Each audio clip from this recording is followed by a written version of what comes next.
Come on in, everybody. We're going to get started. This is the Evangelism Energizer. We got just the right guy for this.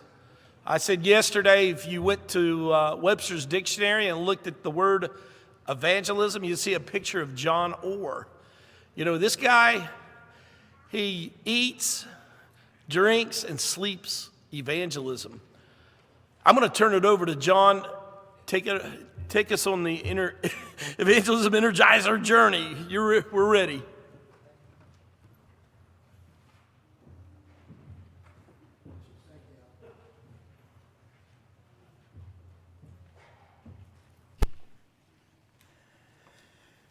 Well, thank you for coming. It's good to be with you again today.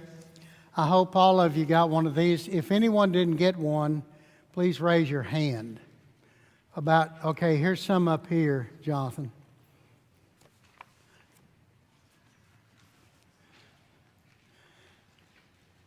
That's my youngest son, Jonathan, there. If anybody gripes about the lesson, we turn them over to him.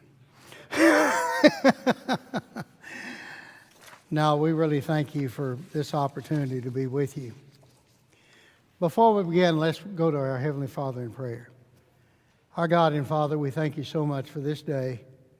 We thank you for the opportunity to come to a place like this. We thank you for all the people like Alan and the elders and the congregations that have worked this, and all the people, Father, that have volunteered. Bless them fourfold for what they have done. Thank you for all the folks that have come, and may this be a wonderful thing that we look forward to each year. But may we do it in order to glorify Jesus and save souls. In His name, amen. At Home Mission, we go to congregations around the country. We've been to 43 states, over 300 congregations we worked with in the last 6 years. And then we come back over a period of 3 to 5 years. And so one of the biggest questions that they have is, how do we get young families to come in? How do we get children to come? There are some ways to do it, but there's no easy way to do it. I can't give you a formula today that's going to make you jump out of your socks and just say, man, I'm going to go home and do this, and we're going to plant this lesson, and we're going to have 50 young adults come in the door. Well, that's not going to happen immediately, but it can happen over a period of time. What is it going to take to grow? Well, I just want to share a few suggestions with you. By the way, we have a quarterly that we have finished, and we will hopefully get it done by the end of the year and out in print. All of our materials and all of our work at Home Mission is free. We can't pay you to take it. But if you want to use some of it, you can. And you can go back to the booth and get some of the material back there free and look over some of it. But this hasn't come out yet. It will the first of the year. And it's a quarterly, in other words, 3 months that you learn how to bring in young adults into your congregation. So I would suggest you think about that and utilize it as a congregation. The first thing you need to do is meet as a group and make plans to attract and keep young adults. It's one thing to attract them and bring them in the door. It's another thing to keep them. Well, how are you going to keep these young adults? Well, the first thing you're going to have to do is have an attitude adjustment. We went to a congregation that didn't have any, maybe 1 or 2 young adults, hardly any, maybe a couple of kids. And they said, we need to bring young families in here. And so I said, how do you feel about your singing? Oh, we have the best singing of any church around here. Not.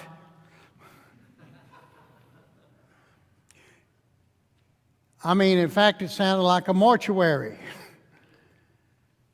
And one of the things we do is try to help people turn up the volume of the singing and turn up the volume of their heart when they sing. The best argument for a cappella music and worship is good a cappella singing, where everybody is singing, no matter what their voice sounds like. But we need to put ourselves in their shoes. If they were to walk through the door of the congregation, what would they see? How would they feel? What kind of songs do you sing? I mean, we all like to sing the Old Rugged Cross and Jesus is Calling and things of that sort. But what would it hurt to mix in a song or two that they play today that younger families know about?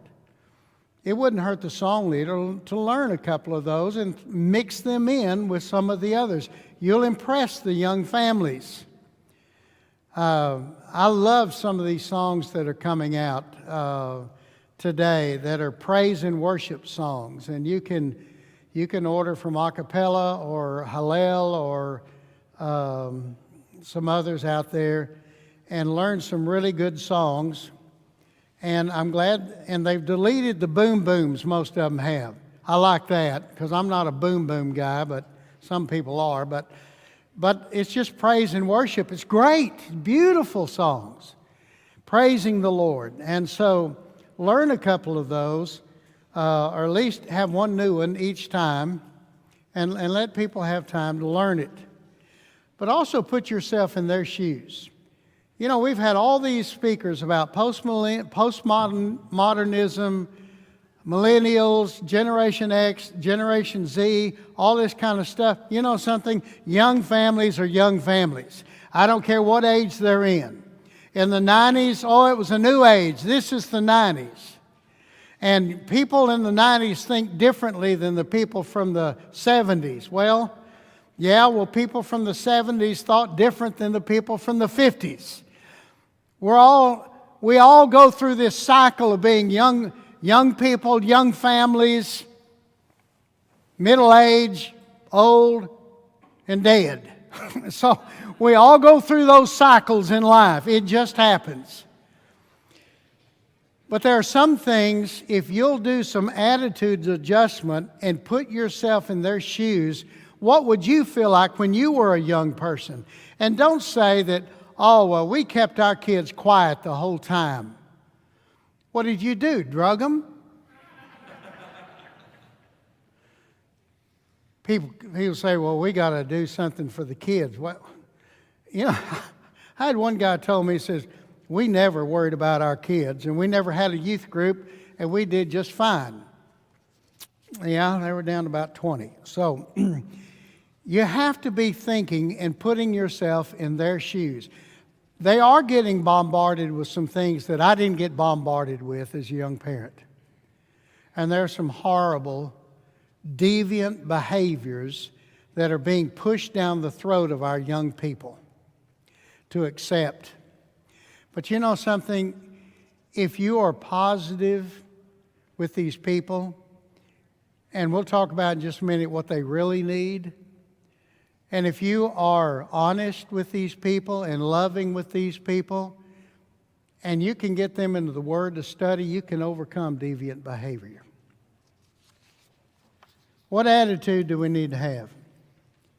Well, you can start with Leviticus 19 and 34.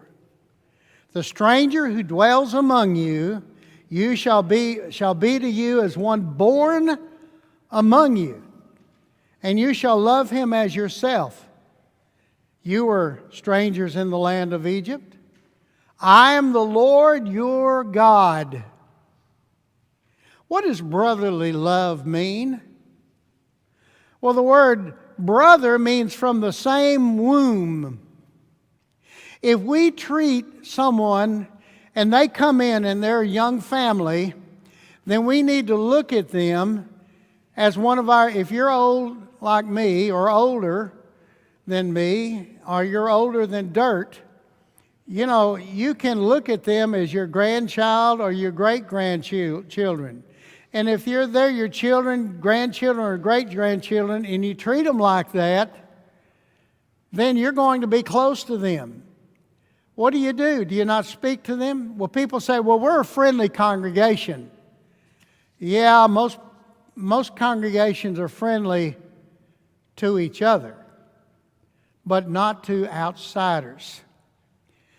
Tomorrow we'll talk about how to learn to connect with people. And that's what we need to do if we're going to connect with people around us. But we need to have the attitude that they're one of ours. And if you adopt them as one of yours, then you can cross those generation barriers. When I was in high school and college and a young adult, that's all they talked about is bridging the generation gap. Today they just have different words for it. Love is still love. Brotherly is still brotherly. Old people and young people are still old people and young people, and they're going to keep happening as long as life goes on until Jesus comes back. What do they need to see when they walk into your assembly? Is it good for children? If you're in a congregation right now that doesn't have any Bible classes, please have somebody ready to teach a child that walks through the door. Have the lesson prepared every Sunday. There are two things that we encourage a congregation to do when we walk in. Fill up your baptistry and have teachers that can teach Bible class. Because if they walk in the door and they have to sit, and that child has to sit with mama or grandmama for 2 hours, they're not likely to come back. But if they can go to Bible school, if you use Bible school as a tool, then make it good for children. Make it something that they want to come back to. You get that child interested in coming back, you'll get mama and daddy back. Is it an opportunity to serve? You know, young people today, young families, really like to serve. More than, I guess, somewhat more than I was when I was younger, although my wife and I love to serve. We worked with the youth, and we worked with a bus ministry. How many of you worked with a bus ministry at one time? How many of you still work with a bus ministry? There you go. There's one back there. Well, you know, we went down to a place on the Texas border, and they still have a bus ministry going. And guess what? They're growing. And the parents started coming after a while. They don't pick up as many as they used to, but they work those kids they do pick up. You say, well, what if we get sued?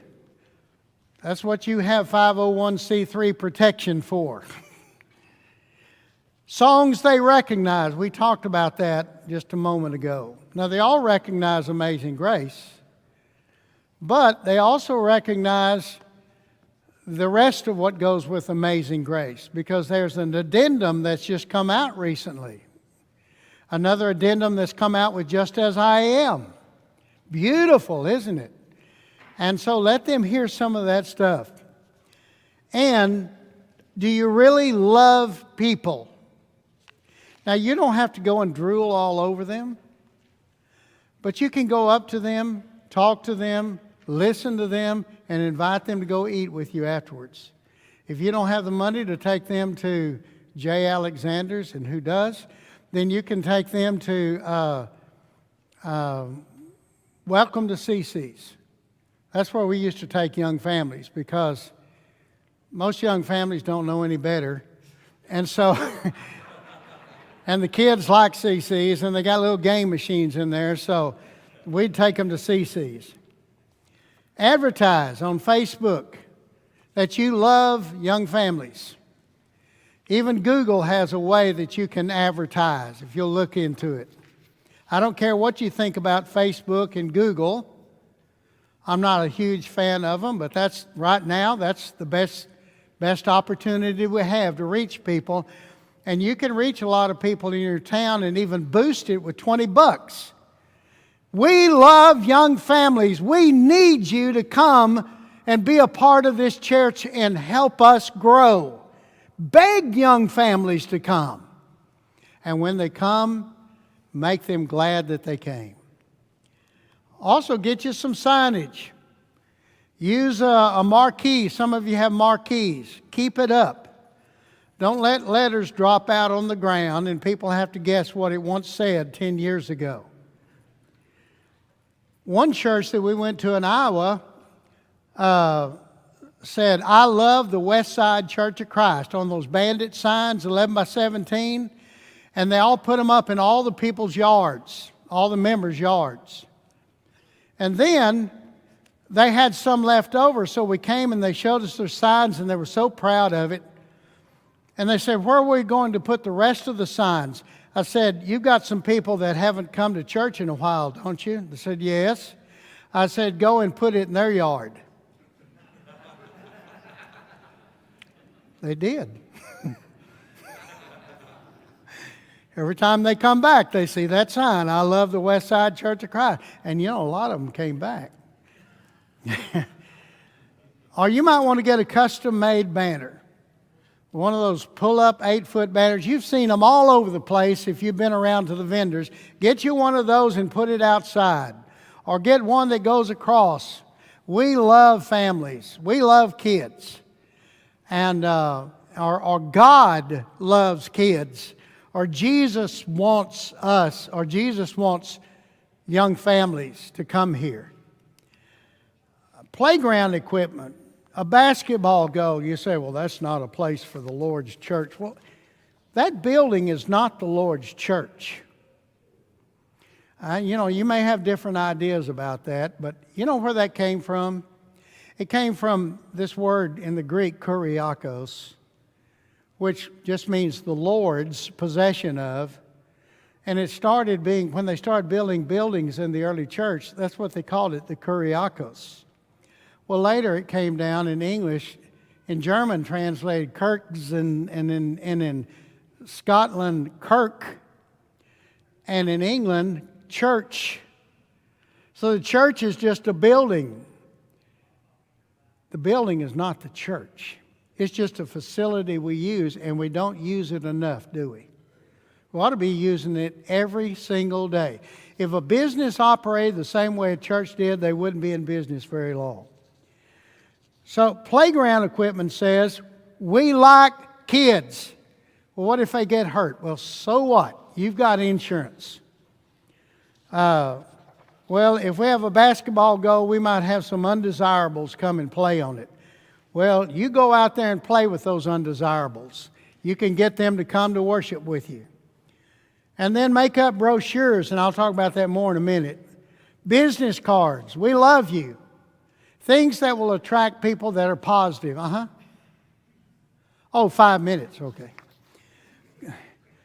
And on some of the websites, it'll have good for children. So if you don't have that on your website, put it on your website, but you better back it up with teachers that are able to teach. You want 4 types of teachers. You want nursery, preschool, primary, and high school and junior high. And if no one shows up, then the teacher can keep the lesson till next week. But if someone shows up, you take them in a classroom or take them outside and you teach them. And you make it exciting for them, even if it's just one student. And you ask them to bring a friend next week. And then you want to connect. You learn to listen to people. Tomorrow we will talk to you about how to connect with people. So I hope you'll come back, because this hopes thing is very important to learn. And if you'll learn this, you can set up a Bible study with somebody in 15 minutes. Please come back tomorrow. Young families like to get involved. They like to volunteer. I talked with someone earlier that was talking about their pantry, their outreach to the community. And they said they don't get hardly anyone from the people that they help, but they do get people from the community that want to help give out the food and clothes or whatever they're giving out. And you get to talk with them, and a lot of people are converted because they come and help. They want something to do with their time. There's this one church Floral City, beautiful place in Florida that we go to. And they have this outside area to feed people. And it's really nice. And it's just an old tin roof, and it's outdoorsy, and it's a beautiful place. And so that's where they have their fellowship dinner. But once a week, they feed anybody in town. And the person that's over that is not even a member of the church yet. And so, how long does it take? But sometimes it takes a little longer. But the point is, that person's getting closer because they come to church every Sunday and they hear the gospel every Sunday. And one of these days, and when we go back, she's not a Christian yet, we're going to spend some time with her. But her and her husband come up because they love to volunteer. And that's the best thing in town, in Floral City. How to keep them? Well, if you're going to keep them, you need to invite them to something. Invite them to get-togethers. Every get-together you have. How many fellowships do you have? Well, once a month, once a quarter, once a year, once every 20 years. I don't know. You invite them to come to that fellowship every single time and call them early in the week so that they can make plans for it. And then when they come to a fellowship, let me tell you what not to do. Don't let them stand in the front of the line. Oh, we want all our visitors to come to the front of the line. You know what happens after that? They get their food and they go sit down and they eat by themselves. Have you ever seen that? Don't let that happen. You go there, someone goes there with them, gets their plate, and they go sit with them, and then they go introduce everybody that walks by. Hey, I want you to meet so-and-so. You know, he's a little weird, but that's okay. You know, we like him and everything. And that's what they want. Take a gift to them once they've visited services. Go and take a gift within 72 hours. Why within 72 hours? Because the next 72 hours, they're going to decide to go somewhere else. Go take a gift to them. And you can go to Dollar Tree and find a lot of nice gifts. Or it can be homemade or handmade. Homemade, guys like homemade stuff. Women like handmade usually. And so keep that in mind. Pray with them. A lot of times when a waiter or waitress comes to our table, if we remember, we say, we're about to pray. Is there anything we can pray for you or with you for?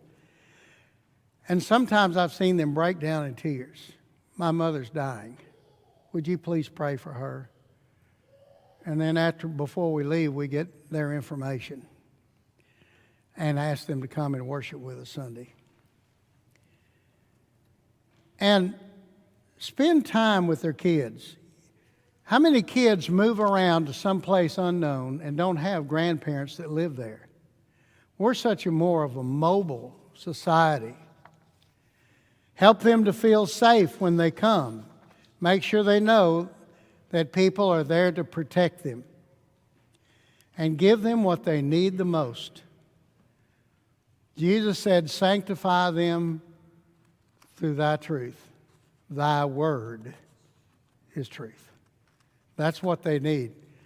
I've seen statistics on Generation Z.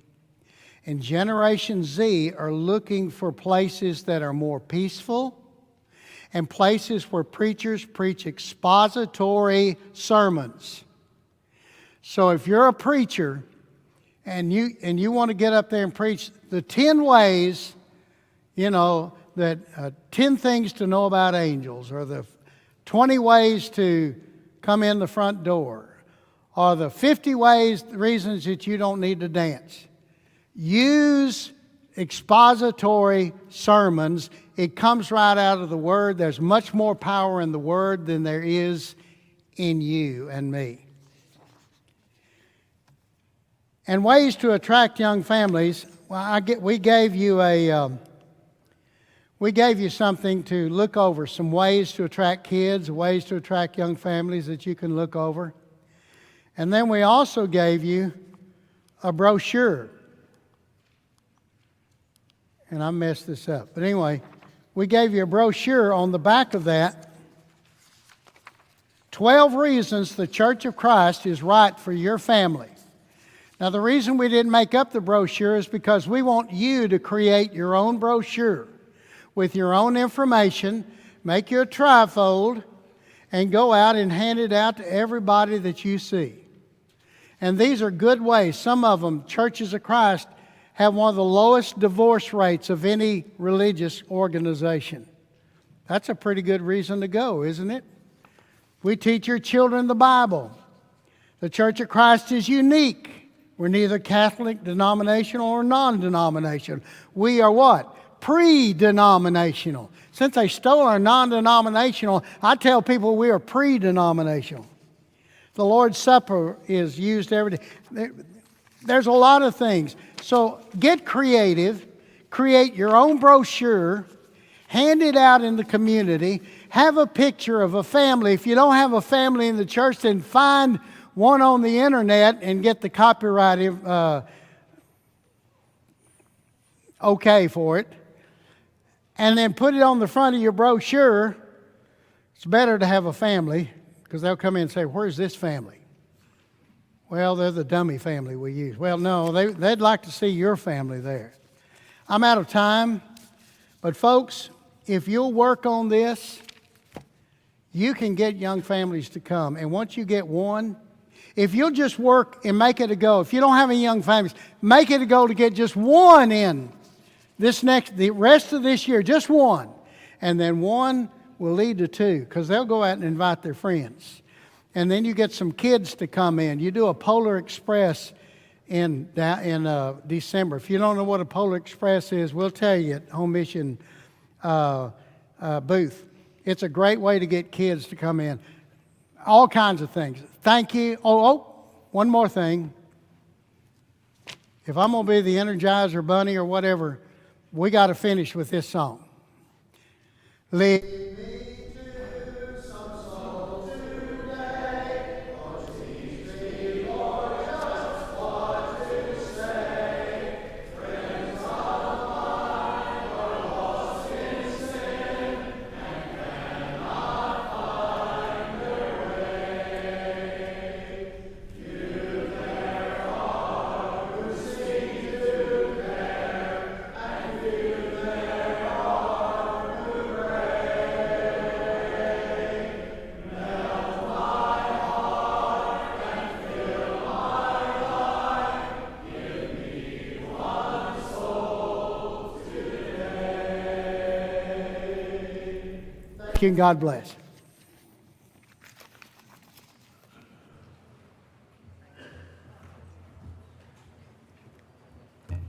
Our 2 o'clock keynote will begin with Dale Jenkins in a few minutes. Don't forget, our other classes will be taking place throughout the building, various places. If you have not been here until now and wonder where those are, you can go to the information desk, but if you just head that direction right there, diagonally through the lobby, you'll be able to see the hall on the left that goes down to where all the main classrooms are for this conference.